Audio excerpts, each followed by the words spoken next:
Hello, my beautiful souls. Welcome to day 3 of our Overthinking Mastery Series. और आज का mission है चोर को पकड़ो। कौन सा चोर? Over thinking. ये एक मास्टर ऑफ डिस्गाइज है। ये आपको कन्विंस करता है कि प्रोडक्टिव हो रहा है, केयरफुल हो रहा है, रिस्पॉन्सिबल हो रहा है, जबकि एक्चुअली ये चोरी कर रहा है आपकी पीस की, आपके टाइम की और आपकी एनर्जी की। अब पिछले 2 दिनों में हमने समझा कि ओवर थिंकिंग क्या है और कैसे डेवलप होती है, और आज हम सीखेंगे इसे रियल टाइम में कैसे पहचानें। क्योंकि फ्रेंड्स, जब तक आप इस चोर को इंस्टेंटली आइडेंटिफाई नहीं कर सकते तब तक इसे रोक नहीं सकते। तो रेडी हो? Let's catch this thief red handed. सबसे पहले हम बात करते हैं मेंटल सिग्नल्स की। ये वो साइन हैं जो डायरेक्टली आपके थॉट्स में दिखते हैं। अगर आप नोटिस करो कि ये वही थॉट्स जो बार बार आ रही हैं और कोई न्यू इंफॉर्मेशन नहीं आ रहा है, तो ये ओवरथिंकिंग है। जैसे एक रिकॉर्ड प्लेयर स्टक हो गया हो एक ही पॉइंट पर। आप भी एक ही सिनेरियो को 10 बार, 20 बार, 50 बार दिमाग में प्ले कर रहे हो, लेकिन कोई सोल्यूशन नहीं निकल रहा है इसका। व्हाट इफ सिनेरियो का मल्टीप्लिकेशन भी एक क्लियर साइन है। जैसे सिर्फ एक व्हाट इफ से शुरू होता है और फिर दूसरा आता है, फिर तीसरा आता है, फिर चौथा आता है, और ऐसे चलता ही रहता है। व्हाट इफ ये हो गया तो, व्हाट इफ वो हो गया तो, उसके बाद व्हाट इफ ऐसा हो गया तो, और ये चेन कभी एंड नहीं होती। ये एक्चुअली एंजाइटी की फ्यूल है, सोल्यूशन का नहीं। इमेजिनरी कॉन्वर्सेशन भी ओवर थिंकिंग का क्लासिक साइन है। आप मेंटली रिहर्स कर रहे हो, मैं ये कहूंगी, वो ये कहेगा, फिर मैं ये कहूंगी, फिर वो ये ऐसे रिएक्ट करेगा या ये कहेगा, वो क्या सोचेगा मेरे बारे में। आप अपने ही दिमाग में पूरी स्क्रिप्ट को लिख रहे हो, एक कॉन्वर्सेशन की जो हुआ ही नहीं, और कभी कभी तो जो कभी होगा भी नहीं। ये प्योर एनर्जी वेस्ट है। एनालिसिस पैरालिसिस सबसे फ्रस्ट्रेटिंग साइन है। जब आप सिंपल डिसीजंस भी नहीं ले पाते, कॉफी लूं या चाय लूं, ब्लैक कॉफी लूं या लाते लूं, घर पे बनाऊं या बाहर से ऑर्डर करूं, आप स्टक हो जाते हो छोटी छोटी चॉइसेस में, क्योंकि हर ऑप्शन को ओवर एनालाइज कर रहे होते हो, और रिजल्ट कुछ भी डिसाइड नहीं हो पाता। मेंटल फटीग भी एक इंपॉर्टेंट इंडिकेटर है। अगर आपको ये फील होता है, मैंने कुछ नहीं किया फिर भी मैं बहुत थका हुआ महसूस कर रहा हूँ, तो ये ओवर थिंकिंग का साइन है। क्योंकि दिमाग को चलाना, कांस्टेंट थिंकिंग करना, इन सब में एनर्जी बहुत कंज्यूम होती है। फिजिकल काम से भी ज्यादा एग्जॉस्टिंग हो सकता है ये मेंटल जिम्नास्टिक। अब आते हैं फिजिकल सिग्नल्स पे। ये बहुत इंपॉर्टेंट है, क्योंकि बॉडी झूठ नहीं बोलती। जब आप ओवरथिंक कर रहे हो तो बॉडी में एक सर्टेन सेंसेशंस आते हैं, जैसे कि चेस्ट में टाइटनेस फील होता है, कुछ जैसे भार सा रखा हो, बहुत हेवीनेस फील होती है, शोल्डर्स नेक में टेंशन होती है, स्टिफनेस फील होती है, थ्रोट आपका चौक होने लगता है, जॉ क्लेंच हो जाते हैं अनकॉन्शियसली। ये सब साइंस हैं कि आप मेंटली स्ट्रेस्ड हो। सांसों पे ध्यान दो, ऑब्जर्व करो अपनी सांसों को, क्योंकि जब भी ओवर थिंकिंग होती है तो आपकी ब्रीदिंग शैलो हो जाती है। आप पूरी तरह से सांस नहीं ले रहे हो, सिर्फ ऊपर चेस्ट से सांस आ रही है, और कभी कभी तो कॉन्शियसली सांस रोक लेते हो जब इंटेंस सोच रहे होते हो। ये बॉडी का स्ट्रेस रिस्पॉन्स है। रेस्टलेसनेस भी एक और क्लियर साइन है ओवरथिंकिंग। जब आप एक जगह पे टिक के बैठ नहीं पा रहे हो, एक जगह पे स्टिल नहीं रह पा रहे हो, पैर हिलाते जा रहे हो, फिंगर्स को टैप कर रहे हो, कुछ ना कुछ मूवमेंट आप अपनी बॉडी के साथ कर रहे हो, क्योंकि जो मेंटल एनर्जी है ओवर थिंकिंग की, वो फिजिकल एनर्जी बन के बाहर आना चाहती है, लेकिन आप उसे रोक रहे हो। You are stopping that. नींद में डिस्टर्बेंस बहुत ही कॉमन है। या तो नींद ही नहीं आती क्योंकि दिमाग हर वक्त चल रहा होता है, या नींद बीच में ही टूट जाती है। सुबह उठते हो तो फील होता है कि रेस्ट ही नहीं मिला। ड्रीम्स भी इंटेंस और क्रियोटिक होते हैं क्योंकि सबकॉन्शियस माइंड भी प्रोसेस कर रहा होता है वही ओवर थिंकिंग को।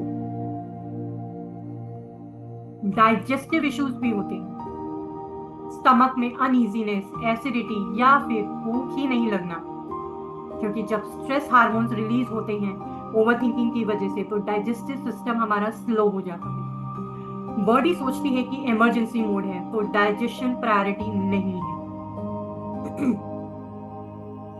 एनर्जी का फीलिंग भी चेंज होता है। रेकी के पर्सपेक्टिव से जब भी ओवर थिंकिंग होती है एनर्जी हैवी फील होती है, कुछ रुका हुआ सा महसूस होता है, जैसे कि फ्लो ही नहीं हो रही है, रुक गई है, स्टेगनेंट है।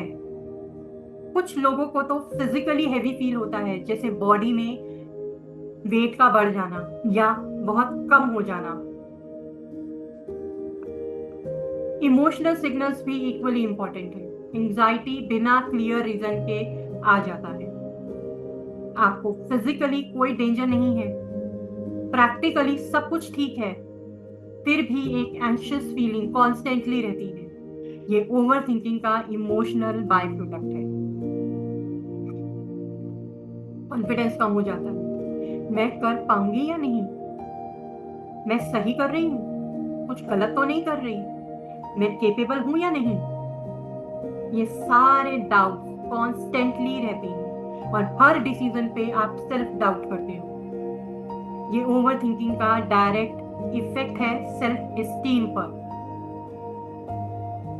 छोटी छोटी बातों पे इरिटेशन और इम्पेशंस आ जाता है क्योंकि आपका mental bandwidth already over thinking में यूज हो रहा है, तो कोई भी एक्स्ट्रा डिमांड फ्रस्ट्रेटिंग लगती है।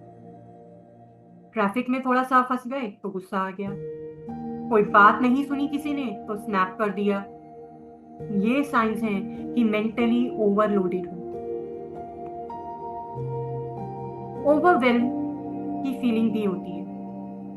आप ओवरवेलमिंग फील करते हो कभी कभी, सब कुछ बहुत ज्यादा लगता है, सिंपल टास्क भी पहाड़ जैसा लग रहा है, टू डू लिस्ट देखकर बहुत डर लग रहा हो।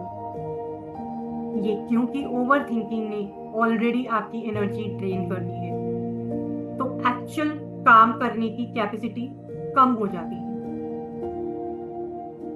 एंड समटाइम्स इमोशनल नमनेस भी आ जाती है। आप कुछ फील ही नहीं कर पा रहे, ना खुशी, ना एक्साइटमेंट, ना इंटरेस्ट। ये प्रोटेक्शन मैकेनिज्म है। जब इमोशंस ओवरवेल्म कर रहे होते हैं तो आपका माइंड शट डाउन कर देते हैं अपने फीलिंग्स को। बिहेवियरल सिग्नल्स भी बहुत आती हैं, जैसे प्रोक्रेस्टिनेशन इसमें सबसे कॉमन है।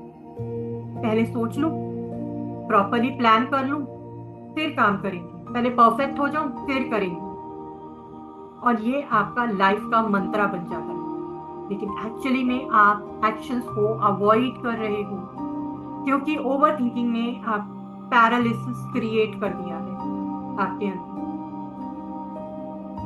एक्सेसिव रिसर्च एक पैटर्न बन जाता है। फोन लेना है तो 50 रिव्यू पढ़ोगे पहले, 10 तो यूट्यूब वीडियोस देखोगे, 5-7 लोगों से पूछ लोगे, हर छोटी चीज के लिए over research.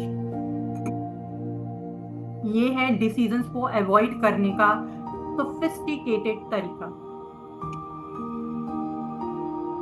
Constantly reassurance seeking भी एक साइन है। हर किसी से पूछते रहना, तुम्हें क्या लगता है, मैं सही कर रही हूं या नहीं, तुम क्या कहते हो इसके बारे में, एक्सटर्नल वैलिडेशन पर डिपेंड हो जाते हो, क्योंकि इंटरनली तुम्हें अपने ऊपर ट्रस्ट ही नहीं होता। सिचुएशंस अवॉइड करना भी एक कॉमन बिहेवियरल पैटर्न है। जो सिचुएशंस आपको सोचने पर मजबूर करती है, आप वहां जाने से बचते हो। सोशल गैदरिंग्स अवॉइड करना, नई अपॉर्चुनिटीज को रिजेक्ट करना, कंफर्ट जोन से बाहर नहीं आना, ये सब ओवरथिंकिंग ड्रिवन अवॉइडेंस है। डिस्ट्रैक्शन और एस्केपिज्म भी क्लियर साइन है। हर वक्त नेटफ्लिक्स सर्च करना, सोशल मीडिया पे घंटों स्क्रॉल करना, गेमिंग, शॉपिंग, ये सब डिस्ट्रैक्शंस हैं ओवरथिंकिंग से बचने के लिए। टेम्परेरी रिलीफ मिलता है, यस मिलता है, लेकिन प्रॉब्लम सॉल्व नहीं होती इससे। अब मैं आपको एक पावरफुल एनएलपी टेक्निक बताती हूँ जिसको कहते हैं स्टॉप मेथड, STOP मेथड। जब भी आप ओवरथिंकिंग को पकड़ो, उसको ऑब्जर्व करो, ये 4 स्टेप्स को फॉलो करना। सबसे पहला स्टेप S, स्टेप बैक, मतलब रुको, सिर्फ रियलाइज करो कि अरे मैं सोच रहा हूं, ओवरथिंक कर रही हूं। ये है इतनी अवेयरनेस ही बहुत पावरफुल है। सेकेंड स्टेप P, ट्रैक करो अपने पैटर्न्स को।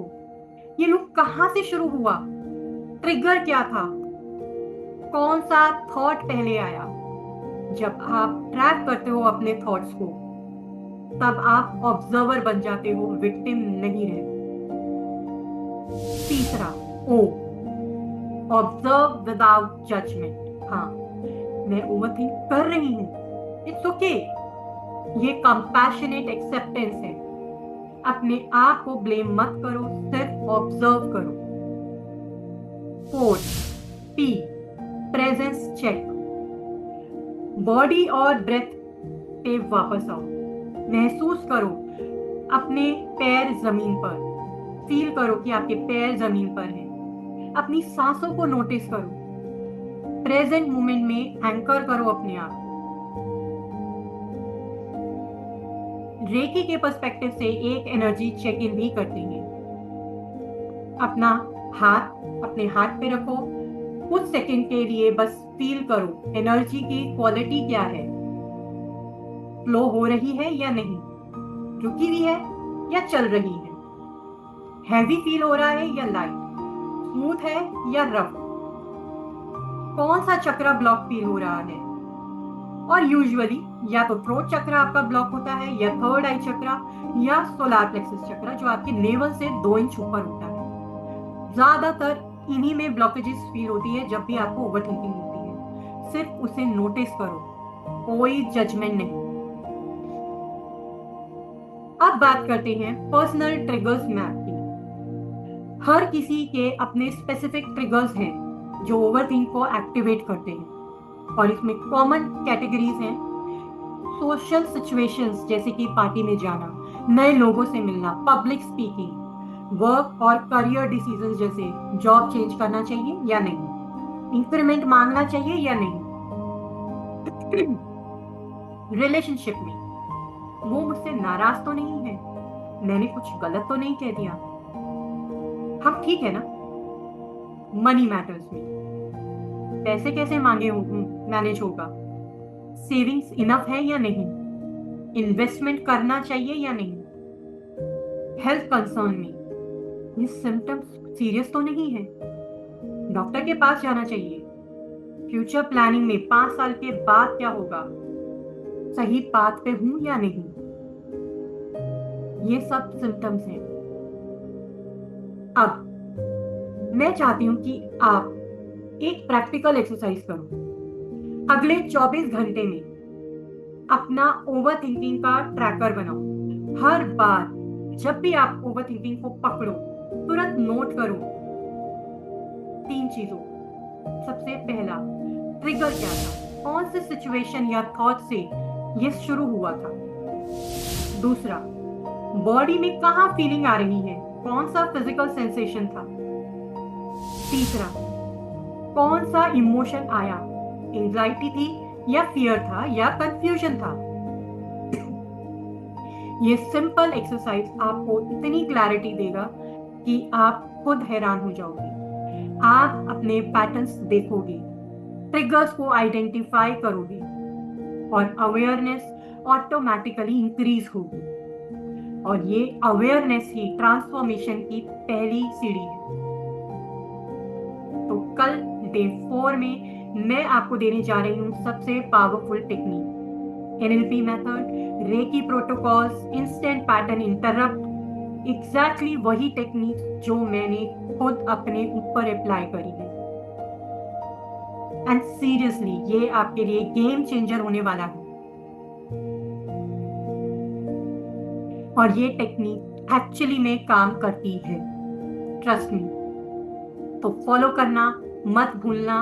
कमेंट में शेयर करो अपना सबसे बड़ा ट्रिगर क्या है, और आप ट्रैकर का स्क्रीनशॉट लो और सेव कर लेना, क्योंकि ये आपकी ट्रांसफॉर्मेशन जर्नी का इंपॉर्टेंट डॉक्यूमेंट बनने वाला है। तो मिलते हैं कल आर्म्ड विद सॉल्यूशंस। तब तक अवेयर रहो, प्रेजेंट रहो। With lots of blessings and gratitude.